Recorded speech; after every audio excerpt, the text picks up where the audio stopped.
That was a shocker, wasn't it? Oh, good evening, everyone. Welcome to the Omega Files. And if you've watched the latest episode of Doctor Who World Enough in Time, then yes, you know what I'm referring to. Talk about the ending that's going to make you cry, whiz your pants, and also make you jump up and go down and scream, what the hell, at the same time. But we're gathered here to have our own little talk about it. And I want to get around here your guys' thoughts on it. Once again, since we have a lot of people here, when I call your name, go ahead and go right into your opening thoughts on World Enough in Time. So let's start over here. I'm going to go really well out of order here. Let's start up the top right corner with Doctor Who Commentator. Opening thoughts on World Enough in Time. Well, I just thought this was actually a great episode. Now, I can understand potential continuity issues maybe with some people, given that maybe it doesn't quite mesh with Big Finish. But for someone who doesn't listen to Big Finish, this was a good genesis of the Cybermen to me. And I also loved the fact that obviously we had the Master back and a little bit of continuity stuff there with the fact that he had a mask on. This all harkens back to a lot of the old days, and some proper science with the fact that you've got the whole thing with the black hole and taking time out, and a frankly ingenious plot about one half being one part of the ship being a different place in time than the other. All around a great episode, and I'm going to be very excited to see what happens next week. Everybody's excited. Their nipples are hard. They just can't wait to see how this one turns out. Okay, let's go to Callan. Ready, Callan? Okay, I'm sorry, Jim. I'm muting myself there. Again, I would like to like this one more, but I didn't manage to. So, still good Cyberman story. Well up there. I'm just can't wait for the next part just to round it off. I like this thing one of the few times sort of any science fiction is in there. Science fiction where one part is, and then following a different time in another part that makes a lot of sense. Again, based in science, that's what you get with a black hole. It looked, one negative point, it looked like the control part of the ship was at the bottom of the spaceship instead of the top, but that was maybe shot badly, I don't know. Anyway, that's me. Okay. All right, let's move on to Philip. This was a good story for me. I like some of the sceneries of it. I mean, the look of the city was very claustrophobic and looking, and the whole tension of the whole story was really sort of dark and dripping with fear and tension. I did like the interactions between Missy and the Master. That was very good, well played out, and the whole of Bill's journey towards her eventual end was very well done, and I enjoyed the story. I'll talk about more of what I liked afterwards. Okay. All right, let's move on to William. Hey now, everybody. This was not a bad first part of a two-parter episode. You could say season finale, and you could say series finale for Capaldi. But I'm a little bit. I'm very disappointed because a lot of people online was revealing things was going to happen in the episode, and then it did happen. So in a way, I didn't act surprised when it happened because it was already out. So that's a little upsetting. The opening scene, we will get to that later because it goes into next week, so we don't have to deal with that now. Because what happened to Bill was very shocking, and of course, seeing how she was converted like that was a very sad way for a companion to be dealt with. Whether anything's going to happen, well, we have to find out next week. For that line that the Matt is saying that this is the genesis of the Cybermen, I have to very, very, very much disagree with it because of it contradicts 10th Planet and, of course, the Big Finish audio spare parts. So, of course, later on we might talk about that, but I didn't like that line whatsoever. Seeing the Master in the sky was a great thing because he harkens back to the past. So it was good to see him like that. And he's a great character actor. I mean, he knows how to act very well. So I would like to see him do if he can't get good paying work in the United Kingdom, he can come to America and get some American dough, man. But he's a good actor. So it's good to see. Hopefully, he come back and do that. The thing that on the time thing that where they were at was a slower to where Bill was at, and time passed more quickly. That confused me a little bit because maybe somebody could explain it more better because of it. If that much time has passed, then shouldn't in a way she should have been already converted much more earlier since a lot of time has passed. And remember, she was already working, mopping the floors and all that, so her conversion should have been done more sooner. So that was a little bit of confusion there. Maybe somebody could explain that to me. Yeah, but Missy, she's great in this episode, and she's very funny. I can't wait for next week to see what other things she would do. So that's gonna be my opening statement. So we get into other stuff later on. Okay, yeah, it is based in actual science. This is something that's been covered in a lot of different sci-fi series. Like I said, I remember one in particular was Space Above and Beyond, because the one guy wound up in the event horizon of a black hole, and he was basically stuck there for all time, the way they made it sound. Because as you approach the event horizon of a black hole, because of the gravity and whatnot, time does appear to come to a standstill. Whereas the other end of the ship is 400 miles out, it's still almost in normal time. So that's why the time was so different between the bottom and the top of the ship. So it is grounded in science. Okay, let's get on to AJ.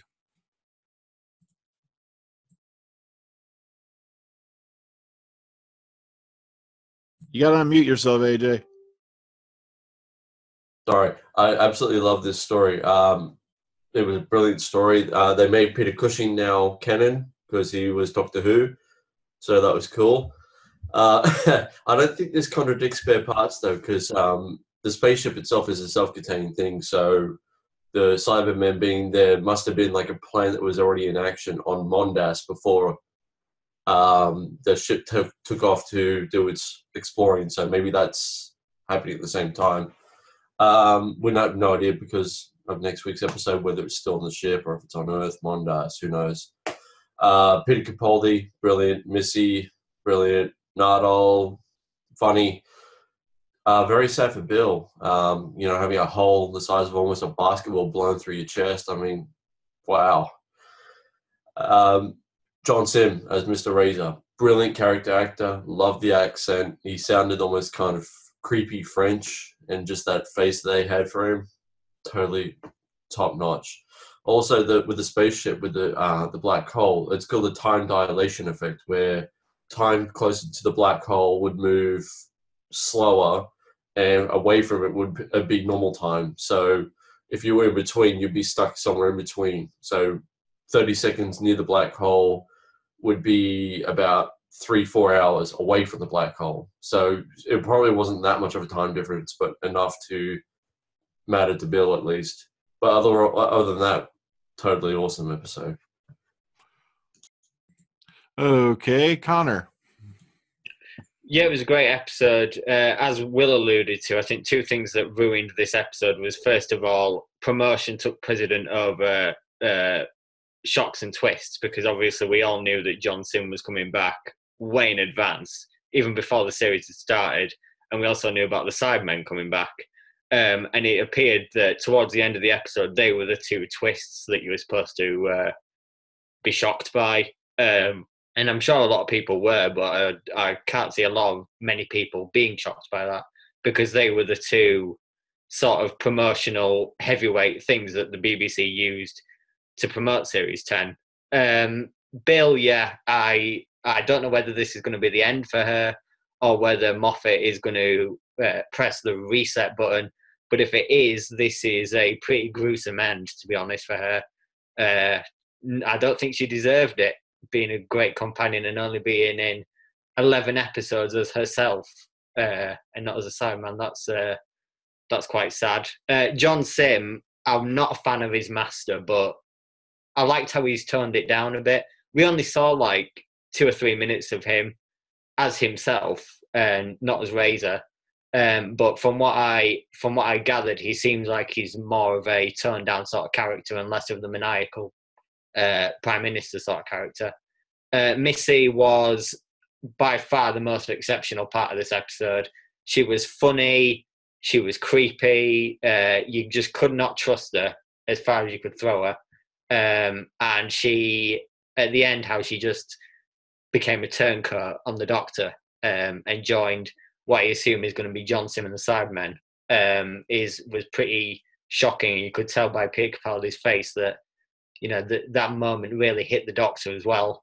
The start, which is probably going to be the talking point of a lot of people's reviews, is that, you know, it showed that what could be the start or the end of the regeneration. That's quite a new and inventive way of doing it.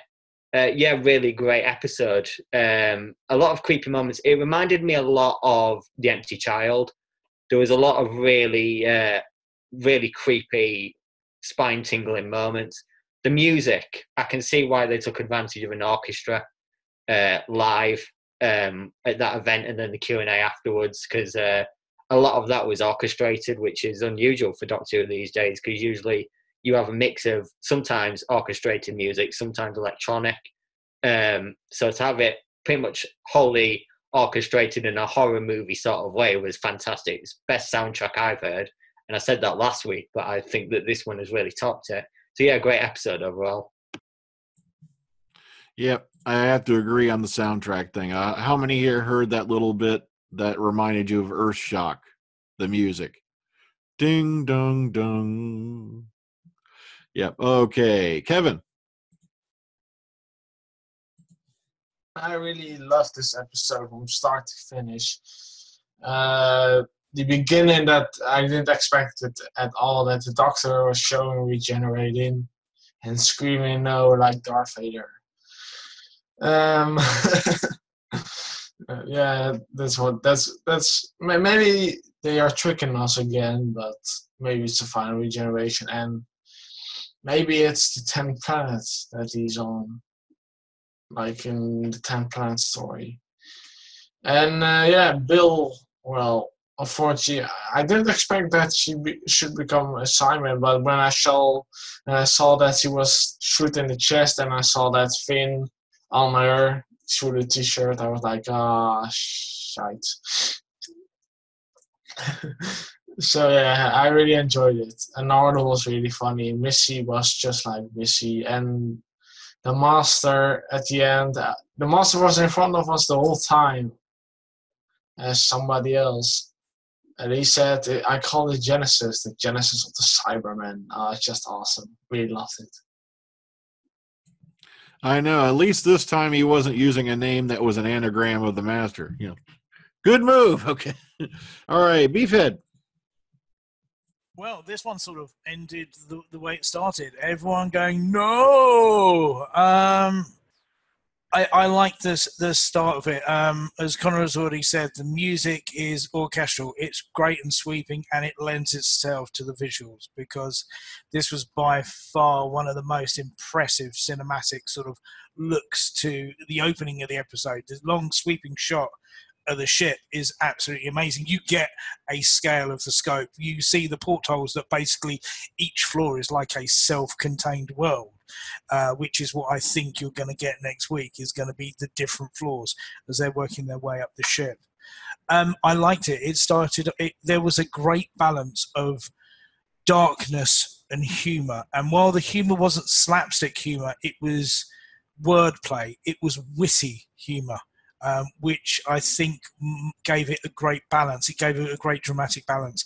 I like the start of it, to be honest with you, because it's flitting between sort of the situations it begins and the events that have sort of led up to it as well. So you get an insight to why the Doctor has felt torn between sort of just like, you know, trying to redeem Missy, that how he feels is a case of something that could be saved there, but then you have a fantastic meta moment where sort of Nardole says, "Oh, look, a real emotion. Any chance of a selfie?" So it's a case of just like the idea of the fan and the Doctor. The same way as that when Missy shows up on the ship, She refers to Bill and Nardo as exposition and comic relief, which is it's very clever the way the humor's structured on it. I love the fact that she's got an umbrella as a weapon now, which has really upped the ante on it.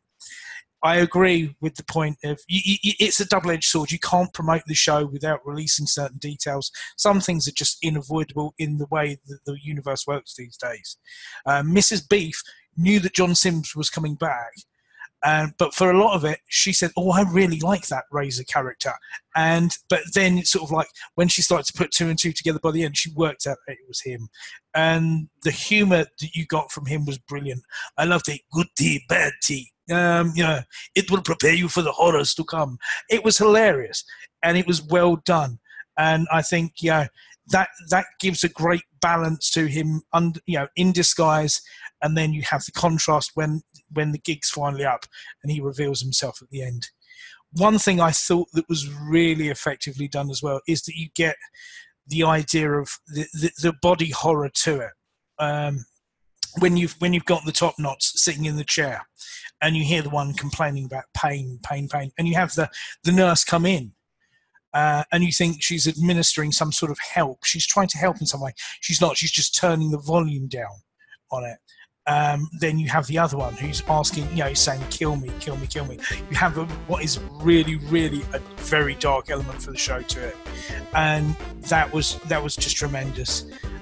It's built up in such a grand way, and it finished really, you wanted to go straight into next week's because it left you wanting more. It's done exactly what it needs to do for the first part of a two-parter. Whether it's a stylistic thing as well, one thing I did like was the little rolling the tear at the end of it, because you have the perfectly round eye, but if you put the little tear shape into it, it looks like the eyes on the Cybermen you get these days. I thought that was a very sort of well-directed, well-visualized thing. Maybe that's something that's come from Talalay herself. I can't praise it enough. It was so well-structured, well put together. We've had stories where a companion has been left to wait, and you know that they're going to sort of make it through at the end. This one, she's been there not just weeks, months, it's been years, and it's been a hell of a lot of years, and it ends badly. You really hang, when she's first shot, they really draw it out until you get the full reveal of that gaping hole in her. So, you have a great mix of tension, dark sort of gallows humor, along with horror, and it's a fitting way to bow out, I think, for A, Stephen Moffat, B, Peter Capaldi, and by the looks of it, Pearl Mackie, as well as everyone else. It's being done right, and I just can't wait for next week. All righty. Let's move on to Vil. All right. He pretty well said what I was going to say, but better, except... So I guess I'll just add to it rather than just to repeat the same crap over again. What I would add is, no, they did not officially make his name Doctor Who. It was Missy being cheeky, and really it was Stephen Moffat being cheeky with us. That's all that was. It was really kind of a bit of flippant fan service, if you will. Overall, I'm really impressed with this episode. I'll save numbers for the end. But yeah, I really liked it. And yes, I did see through that disguise right away. But that's fine. That's not a complaint. I just watched it and it was entertaining. All righty. Okay, now we're going to Cyber Elijah. Searching for Elijah Kralin. Searching for Elijah Kralin. I am Elijah Kralin. I waited. I thought this episode was very good. It was very atmospheric. This episode was very creepy. I am in pain.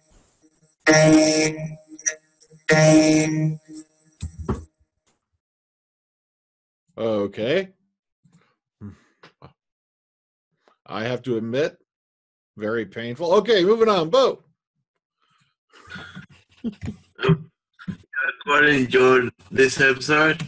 I liked the bit at the beginning, where Missy was pretending to be the doctor. I thought that was really funny. The top knots were creepy, were creepy as hell. I liked how they were using the button to speak, kind of like Stephen Hawking.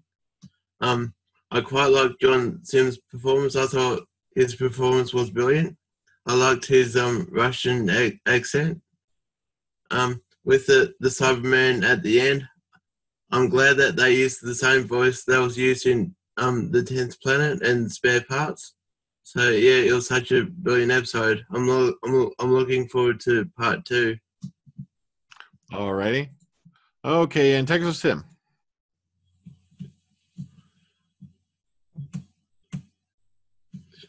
Unmute. Unmute. Sorry, it reminds you a lot of Dark Water because it's the first of 2 halves. It's really hard to rate the story as a whole. Everybody's already made really good points about it, so there's really nothing to add, except that I could say that I didn't realize that was Sim the whole time until he was hovering around behind Missy.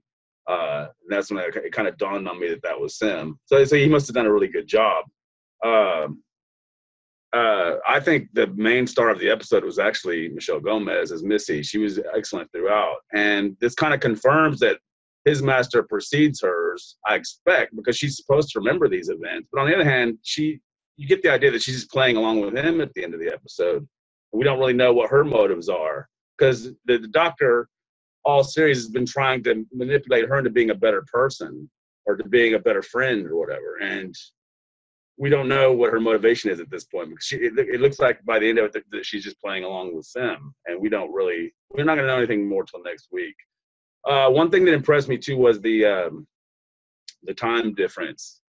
You know how for Bill it was normal time, but what she was seeing on TV, which was her friends upstairs, was going very slowly, and that's pretty cool that they brought something like that, and it gives you the opportunity to see 2 different viewpoints of the same situation.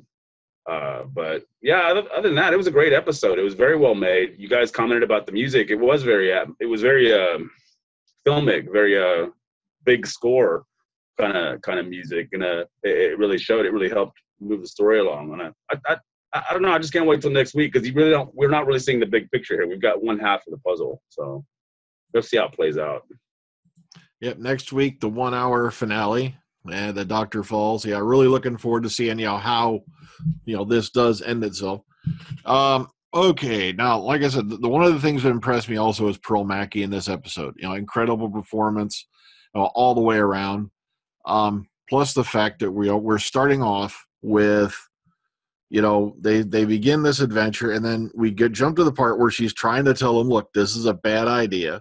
It's not really well conceived. It's maybe we really shouldn't do this, but of course the Doctor surrenders to hope and does it anyway. Okay, let's open up the floor. What do y'all think about that? All right, let's start with Doctor Commentator. Yeah, I just wanted to make a point. I mean, William was saying that he thinks it violated the continuity of something like Spare Parts and the 10th Planet. I can't speak for Spare Parts. As far as 10th Planet goes, I don't know specifically what he's referring to, but if he's suggesting that the Cybermen were actually built on Mondas and not on a Mondasian ship, I watched the 10th Planet, admittedly 13 weeks ago, and I'm still trying to remember what the full continuity. As far as any quote that was said, I'm looking through here, and the only quote I can find to their construction is, "We are called Cybermen. We were exactly like you once, but our cybernetic scientists realized that our race was getting weak. Our lifespan was getting shorter, so our scientists and doctors devised spare parts for our bodies until we could be almost completely replaced. Our brains are just like yours, except that certain weaknesses have been removed. You call them emotions, do you not? The heart is another of the weaknesses that has been removed." There's nothing there that suggests it was all on Mondas, per se. Yeah, I'll listen to Will to see what he's referring to specifically. Yeah, what he's referred to with Spare Parts is it's an adventure that involves the 5th Doctor companion. So they land on Mondas. just around the time that, the cyber conversions are basically beginning. And of course, the plan's already in place basically to you see how it leads to the decision to go ahead and convert the entire population, because the planet Mondas is dying. As it gets further away from the sun, it's getting colder. Everybody's moved underground. And like I said, people go out and listen to this one, really. It's a really great, gripping story. Even if you're not into audio, you do want to listen to Spare Parts. It's very good. Okay, let's go to William. He's got his hand up. Yeah, like Freedom said about Spare Parts. The thing is, if you listen to the episode when the doctor's talking to the crewman who shot Bill, the ship only had a crew of 50, and that's it. All of a sudden, they're saying that something appeared, and then the counts was getting bigger. Of course, we see them as the Cybermen and the knotheads and all those people below being converted and all that. But the thing is, because of not once did that guy ever mentioned that specific ship is from Mondas itself. Is that Missy had to go into the computer and find out where that shit was going, not coming from, because they picked up a signal. The signal, the TARDIS picked up a signal, and that's why they landed there. So I don't understand, but maybe Philip, because he's seen it more than me, how this specific ship is from Mondas. But if this ship is from Mondas, that means the conversion already happened, like the way it did in Spare Parts. So, but then the question would be, how come that crewman didn't knew who was down below? Because he sent a crew of 50 and they all disappeared. Yeah, they sent 20 down to the engine room to reverse the engines. Yeah, and they never heard from them again. But we found out later, that their descendants started appearing because of the time dilation. Okay, Philip. Okay, my question's about Sim himself. I hope we get an explanation of how he ended up on that colony ship in the first place, and because we don't know how he got there in the first place, and I'm hoping they'll gloss that over. There's another question I forgot when it was. Don't worry about it. I've got another question. I forgot the other question, but I'm basically asking where did Sim come from to be on that ship, and I hope they explain that. Well, hopefully they will. In part 2, maybe he's got a TARDIS laying around. He has a TARDIS. He's a master. Yeah. So. Actually, that was the other question. It was interesting to know that when he pulled off his mask to Missy, he says that he mentioned Harold Saxon. So this is the master before end of time, and therefore I presume he's still got the drummings in his head. I was assuming this was after end of time because he didn't have that goatee. But okay. Wasn't he sort of dead by that point, then resurrected for a few days, and then ended up on the planet Gallifrey? Actually, no, sorry, just realized, ended on Gallifrey. We have absolutely no idea what happened between his appearing on Gallifrey and when he actually regenerated. Sorry. Okay, Callum? Yeah, just going through my head. You got to unmute, Callum. The drums in his head's explained by Scottish sock puppet sketch, which I'll show you later on, because I can't show you just now, obviously. But I'll show you that, and that will explain that to you, Philip. Okay, Connor. Yeah, you're mentioning the sound of the drums in the head, Philip. If you listen to the music at the end, it was teasing it, but I think that this master is after the end of time rather than before. But it was nice that they had that continuity in that, because that is the sound that is associated with John Sim's master. So you know that he's truly back when you hear them drums, which was nicely placed in the music right at the end. Again, another bit of spectacular orchestral piece from whoever. I don't know who. It wasn't the radiophonic thing, because that's been disestablished, hasn't it? But whoever did it, I liked how they sort of combined elements of the Series 3 soundtrack with the new stuff. Murray Gold, I imagine, was the one that mixed it all together. So yeah, good work from Murray Gold again. Okay, Phil? Yeah. Sorry about that. I was listening to what he was saying, and then I forgot what I had to say, so I'll raise my hand again if it comes back. It was just a comment I needed to make on what had been said. All right, Texas Tim. No, I was going to comment on the business with spare parts. This story does not negate anything in spare parts. Spare parts could be happening at the same time as this story. I mean, as far as the genesis of the Cybermen are concerned, it could be happening in two places at the same time. Because you know what? The universe is big, and you've got at least 13 doctors running around having adventures at the same time. Every now and then they run into each other. But I'm just saying, this story itself, yeah, that was probably, you know, Stephen Moffat trolling, calling it the genesis of the Cybermen, just to piss off people that have too much time on their hands. But I mean, what I'm saying is that this doesn't negate anything in that story at all. That's what I was thinking. It could be that this, you know, doctor, we don't know who he is, that guy with the monocle or whatever. You know, he took that technology from Mondas. Mm-hmm. So it could, yeah, same exactly, time. Exactly. This is another part of the whole plan. But I mean, I know that I expected far worse from what I've seen so far, as far as people being upset that this might interfere with the story spare parts, but it doesn't at all, really. They're two stories that could run concurrently at the same time. So. Okay, Beef. Yeah, I'm inclined to agree with Texas Tim. I think it's happening at the same time. It's a colony ship that wasn't used, and because of the time dilation, the survivors and their descendants and everything like that have stripped out and exceeded the capability of what that floor can withstand.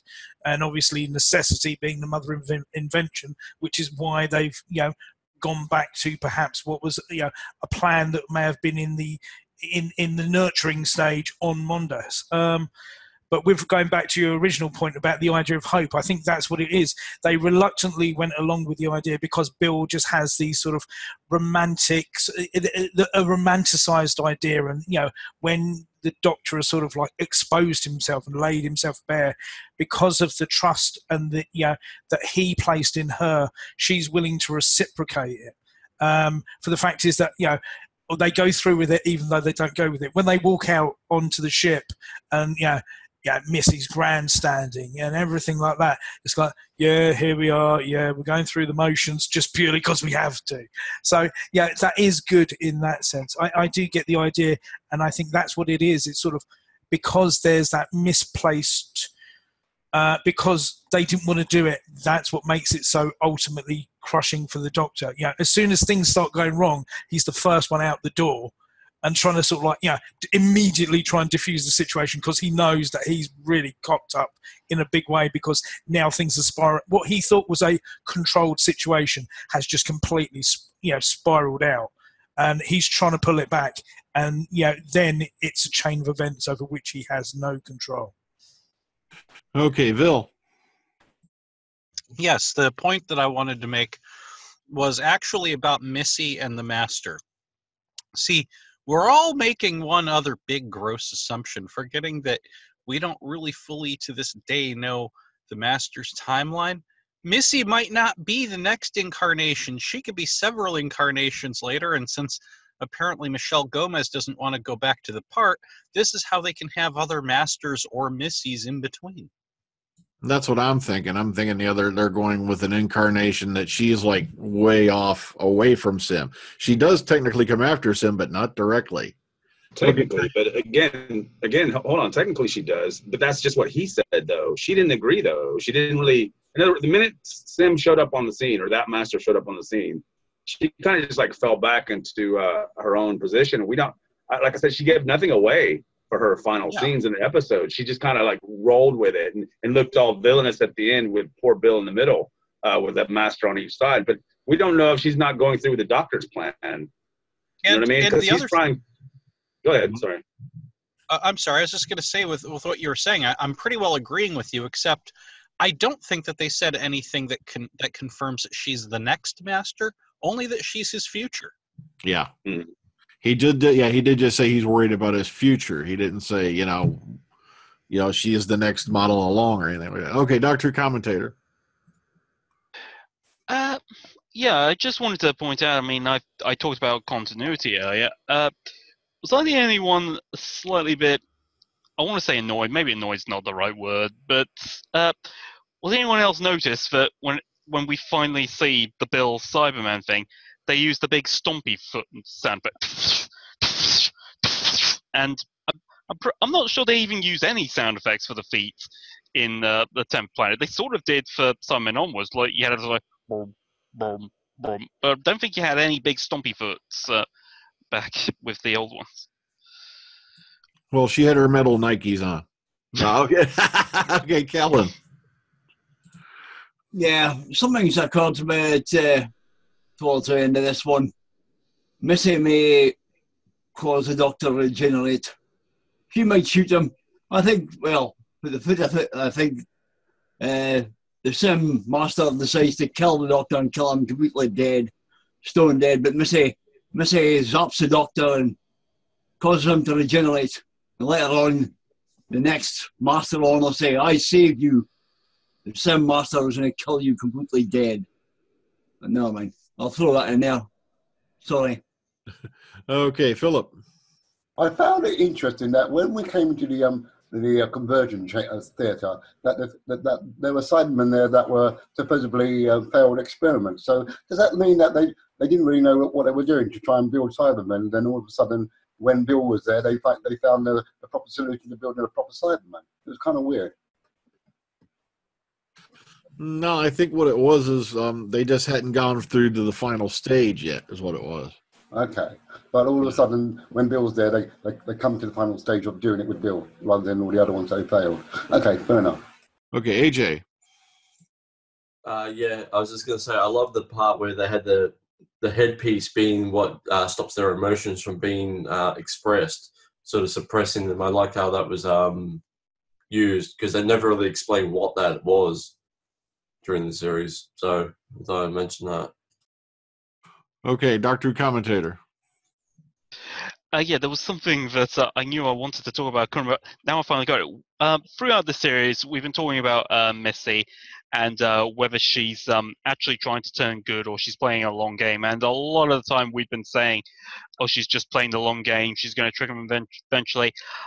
I'm now of a very different attitude. I think she really was trying to be a good person, and maybe she'll even still be, because she'll turn around and be an absolute hero in the next episode. Subsequently, I could think maybe she's been trying to be a good person. Now she's suddenly met Sim, and that's suddenly changed here. I'm just thinking, all this time we've been thinking, oh, she's going to turncoat him eventually. I'm thinking maybe now, maybe that's not what she was doing. Maybe she's not long gaming or anything. Okay, Beefhead. Yeah, I think that's a lot of it plays down to what Missy's motivations are. You have the bit where Sim's master says, "Well, you've forgotten that basically, you have caused what has happened to Bill." For her to be converted, albeit it's a past regeneration. I think what it is that basically each regeneration is more interested in looking after herself. She's more interested now in covering her ass, which is why she's allied herself with Sim. When you've got the janitor, I did like the in-janitor joke about, well, being a caretaker isn't such a bad thing. But when he's going to shoot the Doctor and then she turns turns the umbrella on him as well, because if anyone's going to do it, it wants to be her. But I think it's a case of she's looking out for number one. Now, whether it's going to ultimately sort of, there is some form of like I don't think it's redemption as such. I think it's a case of that there's a reciprocal feeling in the same way that the Doctor expressed that sort of feeling that you get in the start of the episode, that you will probably get out to it. There's it's frenemies, and they love each other, but they hate each other. They can't live without it. They can't live with each other. They can't live without each other. And then they get an apartment together, and it's like Three's Company, and it goes really bad. Texas Tim. Oh, my question is, why that regeneration scene at the beginning of the episode, or pseudo regeneration? I mean, where is that from? Is that from after this or before? I mean, it's, in other words, they're showing you a bit of a preview of something that's going to happen later. And he even has longer hair in that scene, apparently. That's what I noticed. That later in the episode, he's got it a bit blown back. It's hard to say. I mean, but that's my question. Why do they have that scene there? It doesn't seem to add anything to the story that we're presented with. If you've seen the musical Blood Brothers, they actually do something very similar, where they show the two main characters have been killed in some way, but you don't know how. You just have to go through the story to find out, and that's really I think, why they've done it. To think, oh, he's regenerating. What on earth has happened to result in that? Yeah, I think that's what they're doing. They're leading you down the path because you see the look on his face when he comes out of the TARDIS and he's shouting no. It's obviously leading you to believe that, okay, things did not turn out so well. So I think that's what they're trying to throw you onto the path of, where it could all turn out to be something completely different. We don't know yet. Okay, Connor. Yeah, on the regeneration thing, I think someone on Twitter said that Christmas special filming started on June 13th, and they'd filmed that scene the day before to fit it in with this episode to get it out in time. So I think it's a tease for Christmas. There are pictures on Twitter of Peter right now, and he's got that same length hair. So that I'm inclined to believe it's like one piece of the puzzle for the Christmas special. That could be where he sees David Bradley for the first time, to be honest, when he's on his knees. Okay, William. Well, that's a good theory. My theory is remember like this go remember a couple of when we saw the teaser trailer for the beginning of the season, and somebody full-heartedly thought that when he put his hand in the thing, that was a regeneration scene, and it turned out to be used for something else. That's what I feel. This is the same thing. They're tricking us to thinking that he's regenerating next episode. But I got the funny feeling that since we do not know how many regenerations this doctor has, he's using that energy like the same way that Matt Smith did to heal somebody's hand. He put his hand straight down on the dirt to do something. Like we wait till next episode to see what that does, or that energy used on the earth, whatever that he's standing on when he popped out of the TARDIS. Whether he's trying to delay his regeneration or he's using it to heal that planet. So we wait to find out. But as this is in my opinion, that this is the regeneration to the next actor that has not been actor or actress that has not yet been announced. I'm gonna have to say no on that. That's gonna happen in December. So the betting store is closed. Okay, Kevin. Well, about the Doctor regeneration, I was very surprised when he was screaming no. And maybe it's not the regeneration you would expect, but maybe he's going to do a trick of some sort. You might never know what happens in the next episode. Yeah, because remember, he used that little device all the way back in Extremis, and he goes, I could either come out without an eye or arm or whatever, or he may not even regenerate at all. Well, at least we got that answered. Yeah. Okay, anyone else? Wow, the board is quiet. I'm shocked. Okay, Beef? Well, the nerdy element of me, and the sort of like the thing that I would love to see. We know Bradley's down the pipe, and obviously what we've had these Cybermen. Is whether it sort of leads into a sort of a pseudo 10th planet type thing where the first Doctor regenerated just because he for not 100% sure reasons. So whether there's some sort of meeting of the two that sort of works in with that story some way. So the regeneration of the first Doctor is somehow linked with Capaldi's regeneration.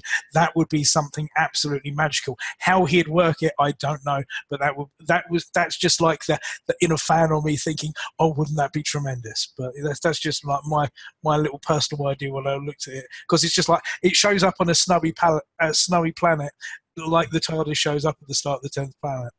That's what I was thinking, because I'm beginning to wonder if it isn't going to cross over in some way, because, all right, if I remember right, like, forget my brain dead here, 10th planet took place, it was the North Pole, wasn't it? Or was it? Yeah. And so that kind of looked like that, where he was at. So, I don't know. We'll find out next week. Okay, AJ. I was just going to say they did do something that in a short story, 12 Doctors, that small series, where the third Doctor shows up during the time period where the 10th Doctor is freshly regenerated and his hand was cut off, and the third Doctor was responsible for his hand growing back because the Doctor was ciphering the regeneration energy from one to the other. They explained that in the story, so they could be working that into main continuity, saying that the 12th is helping the first regenerate. Okay, Vil? I was actually minus the part about they did in the comic, because I personally didn't like that, since on the series it was pretty well explained that a Gallifreyan within the first 15 hours of regeneration can just do that. And hell, as we've seen from River's Song, apparently anyone, human or Gallifreyan, that regenerates can also spit out bullets at Nazis. But I do think that we might see something along the lines of the 12th, this Doctor, whatever number you want to give him, since they did that whole big weird thing. I'm thinking maybe his regeneration is going to help the firsts, because remember what they said way back when the first Doctor regenerated, that it was the TARDIS? Well, maybe in a way it was. Maybe the TARDIS went and scooped up the future Doctor to bring back to make sure that the Doctor could eventually become that future Doctor. It's timey-wimey. Okay, Philip. I was just going to, what AJ just said, I was just going to say, couldn't it just be a simple matter of him just trying to hold back that regeneration because he's not quite ready yet? But the point is, it seems to be going to full force. So whether that happens, it will happen, it'll happen. But whatever part the first Doctor plays when he comes into it, that's yet to be determined. But I think all he's doing is just holding back the regeneration, and that's why he's saying no, because he's not ready to go yet. Okay. What regeneration, Phil? What do you mean? We have no reason for this Doctor to regenerate yet. What do you mean? He hasn't been injured in this. There's nothing wrong with him. He hasn't been hurt. No, but he obviously has, because he's regenerating. You can see him regenerating. Well, that's what you thought when you saw the trailer. That's the question, because we saw that's the whole question about the beginning of this episode, is why is that there? In other words, because we have not seen him injured in any way, shape, or form, then we'd have to regenerate. If you're talking about that fake out from a couple episodes, that was just trolling. No, I understand what you're saying, but the point is, we're seeing it happen again. So maybe this time, this is for real. What's happening? No, but my point is, we haven't seen the Doctor injured in any way yet. This whole series, he's not been injured. There's nothing wrong with him. I think it's like Brian said. It's sort of framing just to say that this is not going to end well. I think that's what it is. Okay, Kellen. Okay. Yeah, I think it's maybe, I think I've said this in the podcast before, but I've said with private chats. I think it maybe if the Doctor can put Nardole back together, the Doctor could easily put Bell back together. Now maybe he's going to use this regeneration energy to kickstart Bell after he's sewn her all back together again to get her going. Maybe it needs to reach a certain temperature before it can do that. Maybe it has to go somewhere cold. That's all I can. Okay, William? Yeah, I'm going to have to agree with what Tim was saying. Since we haven't seen the Doctor get any injury at all in this episode, we don't know what's going to happen in the next story. The thing that was a little bit of a mistake. They should not have done that little sort of teaser of him sort of regenerating in the beginning. They should not have done that. They could have just had more talking with Missy and all that stuff. They should have just waited to the next episode for this confusion doesn't happen. But remember, like the story that happened a couple of episodes ago, that you see him grabbing something on the thing, and we thought he was regenerating. It was just a trick.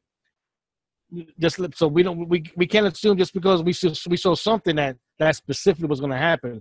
But what I'm going to say in the trailer for next week, he puts his hands on the ground, and all that energy is going down. So what's happened with that, we don't know. We wait till next week to find out. I'm not worried about it. Wait till next week.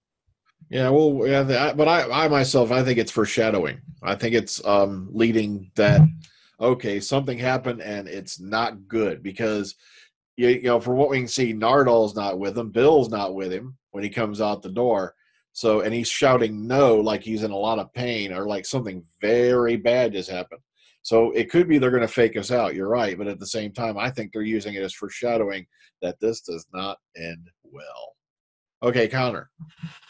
I've got to give a lot of praise to Rachel Taylor because the way that she presented not only the Cybermen but the Top Knots was something like a seasoned horror director would do. They really put careful attention towards making you understand and realize that, you know, as they made the point in 10th Planet of they were once like us, there was a lot of human aspects to them the pain bit was the important one, the main one. And you could also, as with Bill at the end, you could see her eye. But there was also a shot with the top knot where they sort of their face sort of goes into the camera, so you can see them with more detail, and you can get a tiny glimpse of what's inside that mask. And that's creepy. That's really A-class directing there. She's been phenomenal.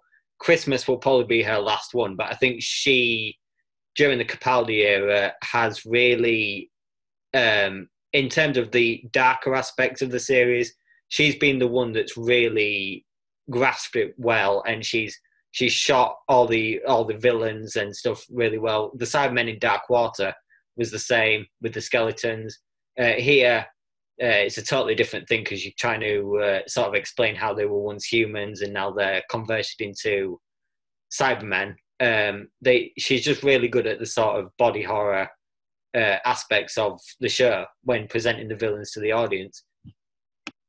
I know that scene where they had Pearl, Brill walking down that hospital corridor, and she's got the IV bottle or whatever it is.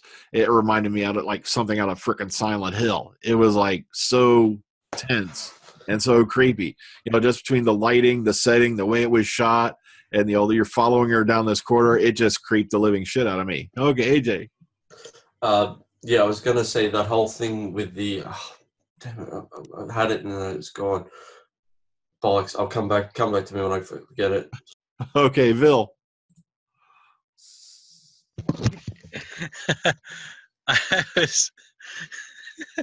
I just did the same thing. Oh yeah, now I remember what it was. It was, for me, that big part was when you saw that Cyberman walking, and it turns out to be Bill, and you know that the doctor is about to lose his shit. Yeah, because the way he reached out, we saw that picture earlier this week where he's touching the chest unit and all that. Come on, that kind of was a dead giveaway. Okay, he's about to seriously blow a brain gasket. Okay, Philip. I did like the scenes where the doctors explained to Bill the pact he made with the Master when they were at the academy, and he's saying how he just wants to see if she can turn good and see it through. That scene on the roof and everything, that was kind of nice. I enjoyed that part of it as well. Okay, AJ. Yeah, I remember now. At the beginning of the episode, to me, it almost felt very Tarantino-like, with how he shoots things out of order and shows them multiple times. To me, I thought that was very Tarantino-like with the regeneration at the beginning of the episode. One, two, the part where Bill wakes up on the table and she feels the chest unit on her chest. Reminded me of Iron Man, when he first wakes up after the bomb blast and he's got the proto-arc reactor in his chest. Very similar look to her face when she wakes up. Okay, Kellen. Yeah, I think Missy may yet turn to, we think she's double-crossing the doctor and being all possible through Sam. I think she may yet turn to double-cross Sam. And 2 words, Venusi and Aikido. Okay, Texas Tim. No, I agree with what Colin just said. I mean, it's pretty clear that her motivations are the most unclear at the end of this episode, which is why it's hard to know where we're going for episode 2, because she kind of just immediately kind of falls back in line with whatever Sim's doing, even though we've already seen her being groomed all serious to be the doctor's best friend. So, I mean, you know what I mean? It's hard to tell what she's going to do next. Okay, sorry. I thought you were done. Go ahead. No, she may in fact, say, you know what, I don't care who I used to be. This is who I am now. You know what I mean? Rather than going with any nefarious plot that guy's cooked up with one of his future selves. Okay, Vil. Yeah, that's a good question. Do you think that Nardole realized who that was walking up there with Missy?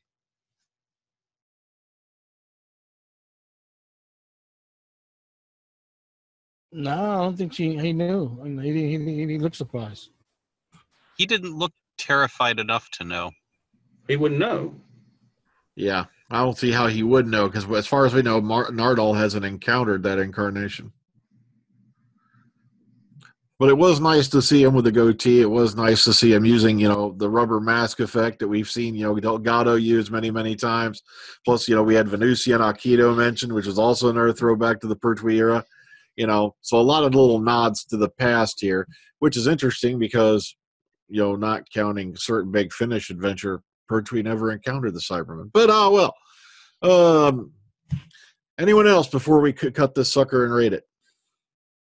The only other thing is that they did make sort of the idea of the sort of gender identities with the not being such a big deal. That basically there's been a little thematic thing of this running through it. The idea of that gender doesn't matter, everything like that doesn't matter. They weren't heavy on that with the Bill thing this week, and I think they covered it nicely with the Doctor, because when he said, I had a man crush and everything like that, they sort of explained it away very quickly. Because I have seen on Twitter this evening, there's a lot of people complaining that it's sort of like, well, Bill is the LGBTQ, however you want to dub it, character. She's the gay character, and in essence, they've killed her. And I think what they did with making that sort of comment with the Doctor early in the episode, you're actually undermining that argument straight away. And there are some people, I think, just being reactionary for the sake of reactionary.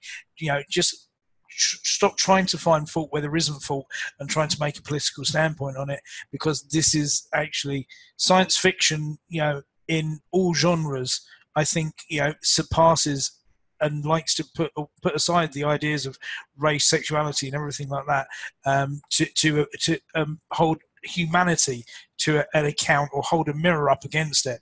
And I think this did it exceptionally well, and I think it will carry on with that next week.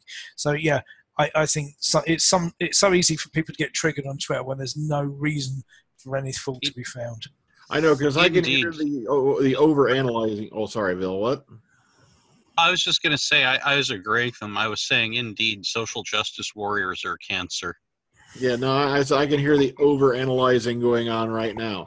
By making Bill a Cyberman, they are attempting to say that the LGBTQ community needs to be placed under control. And, oh, God, I can hear it now, but it always happens. It kind of like the whole Lion King thing, and I'm not even going to go into that. Okay, anyone else? Any other things you want to bring up? Any other scenes? Any other characters? Okay, let's go ahead and we're going to rate this sucker and we're going to put it to bed. Okay, starting at the bottom, Texas Tim. Out of 10, what do you give World Enough in Time? I'm going to give it a 9 only because I don't know where it's going, and you really can't really rate half a story fairly. I mean, but I was amazed and impressed with what we got so far. It's a very good top half. Okay, Bo. Yeah, I'm giving it a 9.5. All right, Cyber Elijah. I will give this episode 10 out of 10. Of course you would. You're a freaking Cyberman. Okay, Bill. I am only partially converted. I will give it a 9.5. Okay, Beefhead. It's like good tea, bad tea. The hot tea make the good tea. It takes away from the bad taste. Like Tim said, the top half, it's a 9 out of 10. You don't know what the bottom half is, and like love making, that's where the business happens. So next week looks really, really sexy. So it is. It's actually amazing. Really, I can't actually find fault with it. You can't, I don't think you can really nitpick on this. If you try to find some sort of fault in it, you're really, really stretching and trying to pull at string to find it. And it's not. It is really on point. This has been the best start to a season finale I think we've had for a very, very long time. And it's a fitting outgoing for however many people. Cast, crew, yeah, that's it. I mean, that's the one thing I've got to say, cast and crew, because this is a team effort, and you can see everyone is just like pulling out all the stops on this. So yeah, it's a really, really, really great way to sort of top out Capaldi's tenure, to be honest with you. Okay, Kevin. I'm going to give this a 9.5 out of 10. All I right. really loved it. All right. Connor? Yeah, this joins the 10 out of 10 list for me with Oxygen this season. It's the only episode in recent memory, in fact, I think it's the only episode ever, apart from Speared from Space, that actually creeped me out. And as I said, it had the empty child vibes to it. And I'm sure that for this generation of Who fans, that's going to be their empty child, where, you know, it's got really high praises. It's got a real watchability factor to it as well. You can rewatch it until you're dead on the ground, and it's, you know, you're still excited by it and still enthralled by the story. And I think that's what makes a Doctor Who episode really great. So yeah, it's deserving of a 10 out of 10 from me. Okay, AJ. Yeah, I'm going to give this one a 9 out of 10. I love to see the evolution of the Cybermen from the top knots to the Mondasian 10th Planet ones. It was just brilliant. Oh, William. I'm gonna give this a 9 out of 10.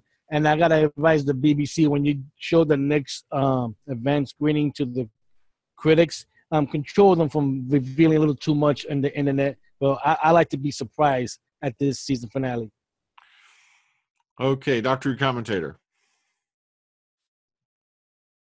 Yeah, I'm going to give this one a 9, just like everyone else, but pretty much for the same reason Tim said, because you can't really judge a story by half the story. All right, Callan.